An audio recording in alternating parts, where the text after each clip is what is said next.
মাঝরাত প্রায় ১টার দিকে হঠাৎ ঘুম ভেঙে গেল, মনে হলো বাথরুমে যেতে হবে।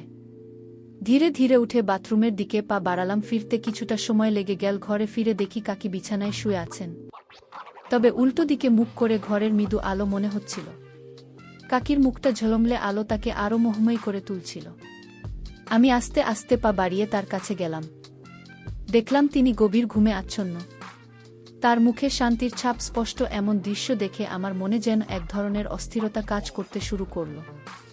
আমি নিজেকে সামলে মাথা ঠান্ডা রাখার চেষ্টা করলাম। কয়েক মুহূর্তের মধ্যেই মনোবল ফিরে পেলাম। ভাবলাম এই পরিস্থিতি এড়িয়ে গিয়ে নিজের ঘুমের দিকে মনোযোগ দেওয়া উচিত।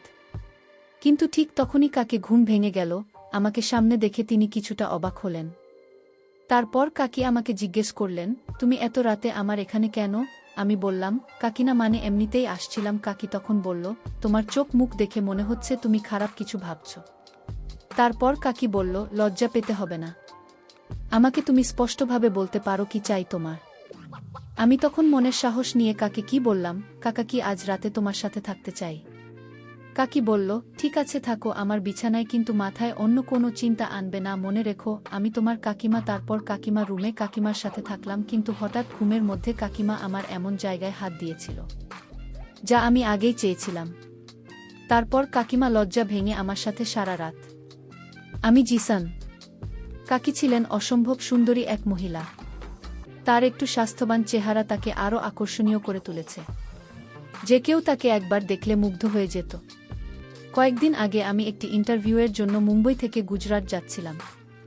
ট্রেনে বসে দেখলাম আমার সামনে বসে আছেন এক ভদ্রমহিলা। তার চেহারায় এক ধরনের অপূর্ব সৌন্দর্য আকর্ষণ ছিল, যা সহজে মনকে টেনে নেয়। আলো করে তার মুখের উজ্জ্বলতা আরও ফুটে উঠেছিল। তার লম্বা চুল তাকে আরও মোহনীয় করে তুলেছিল। তার কোমল ব্যক্তিত্ব ও সহজ সরল আচরণ দেখে আমার মন ভালো হয়ে গেল।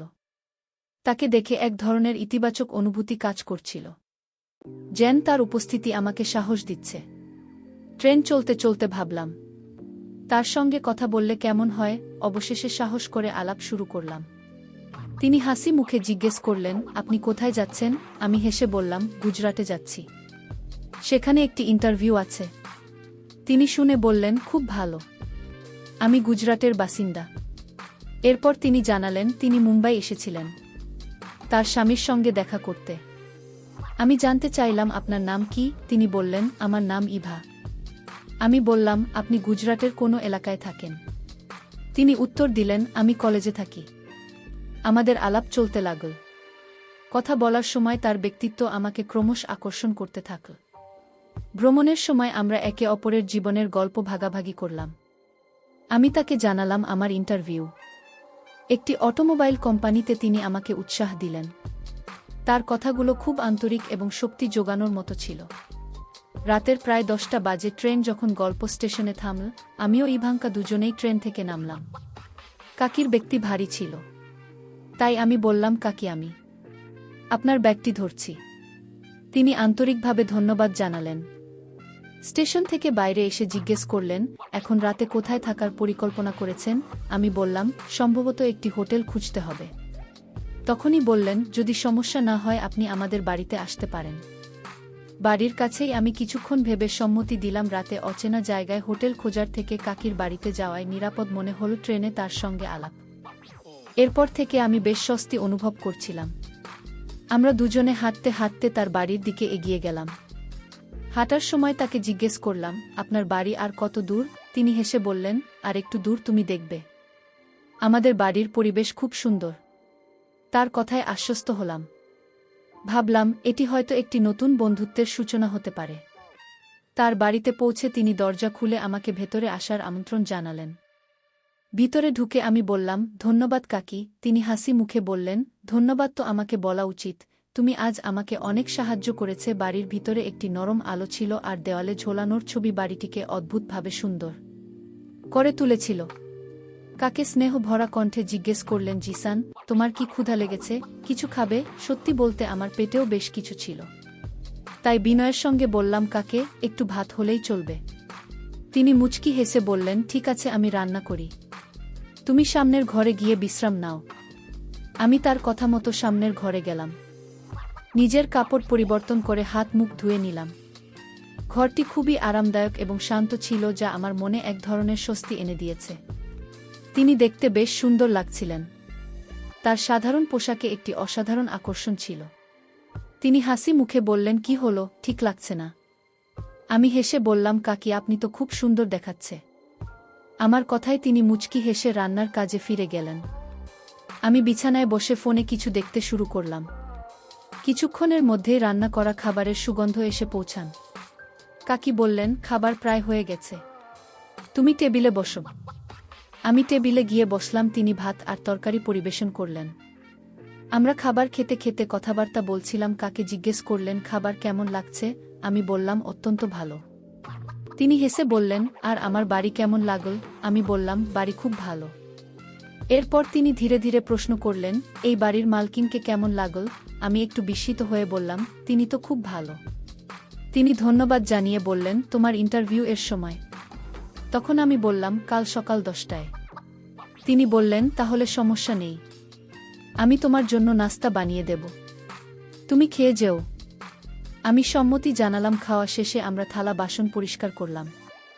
কাকি বললেন, তোমাকে বিশ্রাম করতে হবে, সকালে তাড়াতাড়ি উঠতে হবে। আমি মুচকি হেসে বললাম, আপনি কোনো পারফিউম ব্যবহার করেন? আপনার ঘরে খুব সুন্দর গন্ধ আসছে। তিনি হেসে বললেন, সবই মহিলা পারফিউম, তোমার জন্য উপযুক্ত নয়। রাত গভীর হয়ে এসেছিল, আমি বিছানায় শুয়েছিলাম। কিছুক্ষণ পর কাকি ঘরে এসে মুচকি হেসে বললেন, তুমি কি আর কিছু বলবে? আমি হেসে জিজ্ঞেস করলাম, আপনি কি জানতে চান? তিনি আমার চোখের দিকে তাকিয়ে বললেন, যদি তোমার চাকরি এখানে হয়ে যায়, তুমি কোথায় থাকতে চাও? আমি কিছুক্ষণ ভেবে বললাম, সম্ভবত একটি রেড ঘর নিতে হবে। তিনি চুপ করে থাকলেন কিছুক্ষণ। তারপর বললেন, তুমি কি আমার বাড়িতে থাকতে পারবে? আমি কিছুটা হতভম্ব হয়ে বললাম, আমি আপনার বাড়িতে আমি কতদিন থাকব? তিনি মুচকি হেসে বললেন, যতদিন তুমি চাও। আমি বললাম, কিন্তু এটা ঠিক মনে হচ্ছে না। তিনি বুঝতে পেরে বললেন, ঠিক আছে, তুমি থাকতে পারে, যা রেন্ট দিতে হবে সেটা আমাকে দিলেই হবে, এতে আমার সুবিধা হবে। আমি ভাবলাম এটা আসলেই ভালো একটা প্রস্তাব। বললাম, ঠিক আছে, আগে তো চাকরি পেতে হবে, সেটাই আগে দেখি। তিনি বললেন, তোমার চাকরি নিশ্চিত হয়ে গেছে? আমি হাসতে হাসতে বললাম, আপনি কিভাবে জানলেন? তিনি বললেন, আমার কিছু অনুভূতি আছে। এরপর তিনি আবার জিজ্ঞেস করলেন, যদি চাকরি হয়, তুমি কি আমার বাড়িতে থাকবে? আমি মাথা নেড়ে সম্মতি দিলাম। আমাদের মধ্যে একটি ভালো বোঝাপড়া তৈরি হলো। কিছুক্ষণ গল্প করার পর আমি বললাম, কাকা, কি আমাদের এখন ঘুমাতে হবে? সকালে উঠতে হবে। তিনি বললেন, ও হ্যাঁ, আমাকে অফিসে যেতে হবে। আমি জিজ্ঞেস করলাম, আমি কোথায় ঘুমাব? তিনি বললেন, তুমি আমার পাশে শুতে পারো, আমরা একসঙ্গে ঘুমাও। আমি কিছুটা সংকট প্রকাশ করে বললাম, না, আমি অন্য ঘরে ঘুমাব। তিনি বললেন, অন্যান্য ঘর পরিষ্কার নেই, তুমি আমার ঘরে শুয়ে যাও। শেষমেশ আমি তার কথা মেনে নিলাম। তার কাছে একটি বিছানা চাইলাম, কিন্তু তিনি আমাকে নিচে বিছানা পেতে শোয়ার অনুমতি দিলেন না।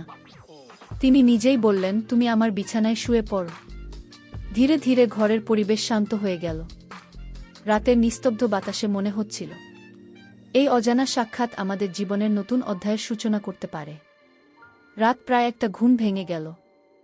আমি বাথরুমে গেলাম। ফিরে এসে দেখলাম কাকি আমার দিকে পিঠ করে শুয়ে আছেন। তাকে দেখে আমার মনে অস্থিরতা কাজ করছিল, কিন্তু আমি নিজেকে নিয়ন্ত্রণে রেখে আবার শুয়ে পড়লাম। সকালে কাকি আমাকে 7টায় ডেকে দিলেন। তিনি বললেন, ও তো 1 কাপ চা খেয়ে নাও। আমি বললাম, কাকি, আমি চা খাই না। তিনি হাসি মুখে বললেন, কোনো সমস্যা নেই, একবার খেয়ে দেখো, আমি তোমার জন্য ভালোবাসা দিয়ে বানিয়েছি।